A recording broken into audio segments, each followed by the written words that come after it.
Assalamualaikum warahmatullahi wabarakatuh. Selamat pagi anak-anak. Bagaimana kabar kalian pagi hari ini? Semoga senantiasa dalam keadaan sehat walafiat.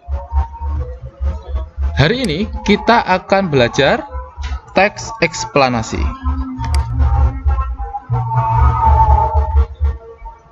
Apa itu teks eksplanasi? Teks eksplanasi merupakan teks yang menjelaskan hubungan peristiwa atau proses terjadinya sesuatu. Oke, kata kuncinya di sini adalah proses terjadinya sesuatu. Dalam hal ini bisa berupa fenomena alam. Apa contohnya? Misal pelangi, asal mula pelangi, proses terjadinya pelangi. Nah, itu masuk fenomena alam. Ya, selain pelangi bisa juga contoh yang lain, hujan itu juga termasuk fenomena alam. Kemudian gunung meletus itu juga termasuk fenomena alam. Apakah hanya fenomena alam saja yang dijelaskan dalam teks eksplanasi? Tidak. Bisa juga fenomena sosial, ya. Apa contohnya? Contohnya yang sedang kalian lakukan saat ini. Ya, kalian sedang mengalami pembelajaran jarak jauh ya saat ini. Kalau dulu kalian bisa melaksanakan pembelajaran tatap muka di sekolah. Saat ini untuk sementara kalian melaksanakan dari tempat masing-masing atau biasa disebut dengan pembelajaran jarak jauh atau PJJ. Nah, itu termasuk fenomena sosial di bidang pendidikan. Oke, jadi itu merupakan beberapa contoh terkait dengan objek dalam teks eksplanasi. Kita lanjutkan ke ciri-ciri teks eksplanasi. Nah, ciri-ciri teks eksplanasi yang pertama adalah informasi yang disajikan berdasarkan fakta. Jadi teks eksplanasi termasuk teks faktual. Lawan dari fakta adalah fiksi atau rekaan ya, tidak sesuai kenyataan. Jadi ketika menulis teks eksplanasi, informasinya tidak boleh rekaan, harus nyata, harus benar-benar sesuai. Tidak boleh kita mengarang atau berimajinasi sendiri. Harus sesuai dengan fakta yang ada. Oke, yang disajikan adalah sesuai dengan fakta yang ada.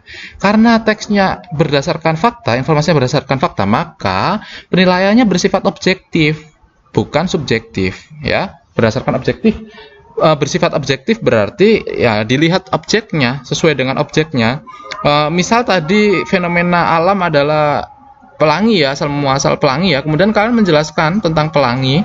Kemudian salah satunya kalian menjelaskan unsur warna yang ada di pelangi tersebut. Kalian harus jelaskan secara faktual, secara objektif. Warnanya apa saja yang ada di situ. Tidak bisa sesuai kesukaan hati kalian. Misal kalian suka warna hitam, padahal di situ tidak ada warna hitam. Kemudian kalian masukkan. Nah, itu tidak termasuk bersifat objektif dan juga informasinya pasti tidak fakta, tidak faktual. Nah, kemudian hal yang dibahas adalah fenomena tadi ya. Fenomena bisa berupa fenomena alam atau fenomena sosial, kejadian luar biasa berupa alam maupun sosial yang bersifat keilmuan. Jadi di sini ketika kalian mengkaji dalam teks eksplanasi, dasarnya adalah keilmuan ya, berdasarkan keilmuan. Kalau tadi membahas tentang pelangi, berarti nanti kaitannya dengan ilmu alam, bisa ilmu pengetahuan alam atau lebih spesifik ke arah biologi ya kalau nggak salah. Maaf tentang astronomi ya, mungkin astronomi terkait dengan ilmu tersebut, terkait dengan ilmu alam ya, terkait dengan ilmu alam. Nah, jadi tidak bersifat fiksi atau rekaan ya, harus berdasarkan fakta, bersifat keilmuan. Kemudian ragam bahasa yang digunakan dalam teks ini adalah ragam bahasa baku. Ya, ragam bahasa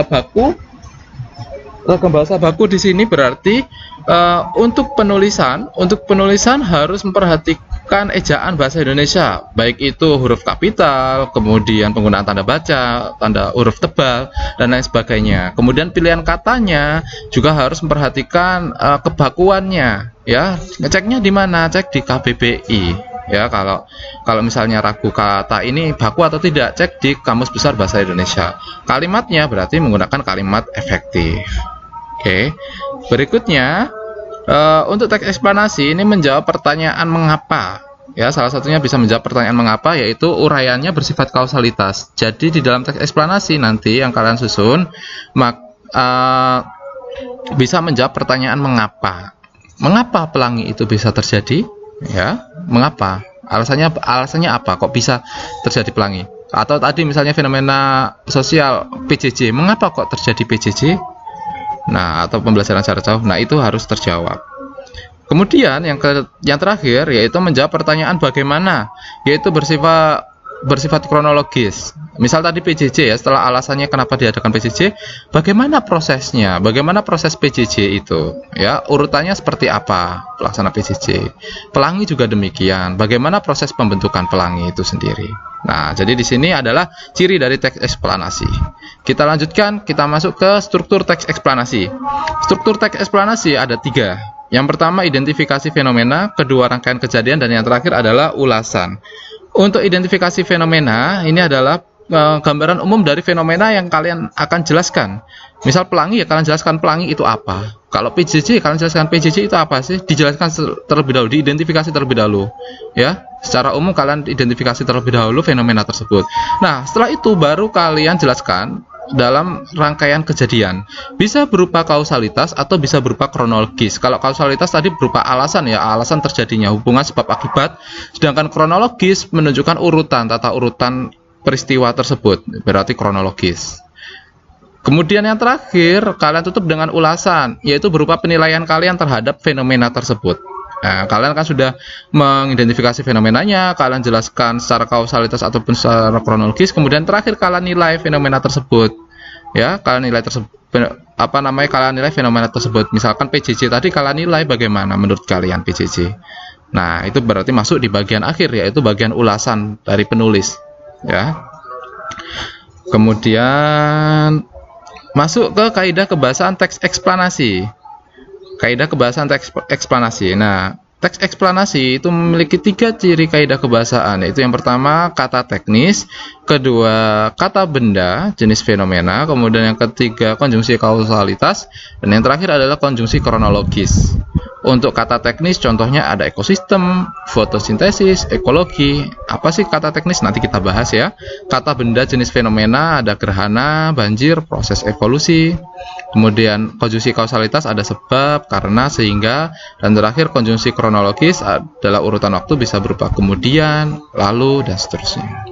Nah, ini adalah kaidah kebahasaan teks eksplanasi. Ada 4 ya. Ada kata teknis, kata benda jenis fenomena, kemudian konjungsi kausalitas, dan yang terakhir adalah konjungsi kronologis. Kita lanjutkan. Kita lanjutkan dengan kaidah kebahasaan yang pertama, yaitu kata teknis. Kata teknis merupakan kata atau gabungan kata yang mengungkapkan makna, konsep, proses, atau sifat yang khas pada bidang tertentu. Di sini ada kata kuncinya adalah pada bidang tertentu. Jadi lebih mudahnya adalah kata teknis merupakan kata khusus yang digunakan di bidang tertentu. Ya. Apa contohnya? Contoh di bidang lingkungan hidup. Kita kenal ada beberapa kata teknis, yaitu ekosistem, kemudian fotosintesis, ekologi. Nah, kata-kata tersebut merupakan khas digunakan di bidang lingkungan hidup. Kalau di bidang kedokteran, misalnya kalian akan kenal ada istilah amputasi, antibiotik, virus, dan seterusnya. Nah, itu adalah contoh penggunaan kata teknis. Kita lanjutkan ke kaidah kebahasaan berikutnya, yaitu nomina. Nomina merupakan kata benda. Nah, ya tadi kan penggunaan nomina dengan jenis ini ya, fenomena. Menyebutkan beberapa fenomena kata benda dalam bentuk fenomena. Nah, ciri-ciri dari fenomena adalah, yaitu yang pertama, kata benda dapat diperluas dengan menambahkan kata yang plus sifat. Misal, bintang yang terang. Jadi bintang di sini merupakan kata benda ya. Kemudian gunung yang tinggi, gunung berarti kata benda. Hutan yang rimbun, dan seterusnya. Berarti kalau ada kata, kemudian bisa kalian tambahkan dengan kata yang ditambahkan dengan sifat, maka di situ berarti kata benda. Ciri yang kedua adalah kata benda dapat dinegasikan dengan kata bukan. Ya, jadi bentuk pengingkarannya menggunakan kata bukan. Misal, bukan harimau, bukan virus, dan sebagainya. Jadi tidak menggunakan kata tidak. Kan tidak harimau, tidak baku kan, melainkan bukan harimau. Ya. Oke, kita lanjutkan lagi. Berikutnya konjungsi kausalitas. Ya, konjungsi kausalitas tadi sempat dijelaskan di awal bahwasanya konjungsi ini merupakan kata hubung yang menunjukkan sebab akibat. Ada hubungan sebab kemudian akibat. Contohnya apa saja? Ada kata sebab, ada kata karena, oleh sebab itu, oleh karena itu, sehingga. Nah, itu merupakan konjungsi kausalitas, yaitu memiliki hubungan sebab akibat.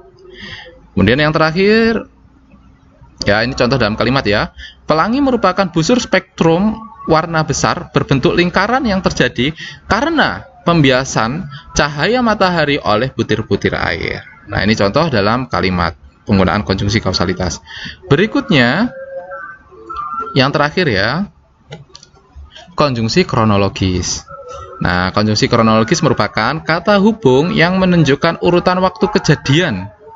Contoh, kemudian, lalu, ketika, setelah itu, pada akhirnya. Itu kan menunjukkan kata-kata yang menunjukkan urutan waktu kejadian. Ya, contoh dalam kalimat, nama Krapyak kemudian berganti menjadi Citerup. Nah, ini tentang asal usul tempat ya. Asal usul tempat itu nama Krapyak kemudian berganti menjadi Citerup. Ya, jadi di sini menggunakan konjungsi kronologis, yaitu kata kemudian. Oke. Nah, untuk contoh teksnya, silahkan kalian buka buku bahasa Indonesia kalian, ya. Di mana dia halaman 128 sampai 129, 130 sampai 131, 136, 140 sampai 143. Nah, agar lebih jelas, agar kalian lebih mendapat gambaran yang nyata teks eksplanasi seperti apa, silahkan kalian berliterasi, silahkan kalian baca teksnya, ya. Kalian baca teksnya di buku di buku bahasa Indonesia kalian, di buku bahasa Indonesia kelas 8 terbitan Kemdikbud, halaman ini ya yang tertera tadi yang sudah Bapak jelaskan, yang sudah Bapak sebutkan. Silakan kalian baca, kalian pahami baik-baik, ya kalian simpulkan dengan penjelasan yang telah Bapak sampaikan tadi. Nah, kalau ada pertanyaan nanti silakan bisa kalian tanyakan. Oke. Nah, cukup penjelasan untuk hari ini. Terima kasih. Jadi kita simpulkan untuk teks eksplanasi tadi yang kita pelajari hari ini adalah ada ciri-cirinya, kemudian struktur, dan yang terakhir adalah kaidah kebahasaannya. Semoga apa yang kita pelajari pada pagi hari ini memberikan manfaat untuk kita semua. Ada kurang lebihnya mohon maaf. Semoga pandemi ini segera berakhir. Terima kasih. Wassalamualaikum warahmatullahi wabarakatuh.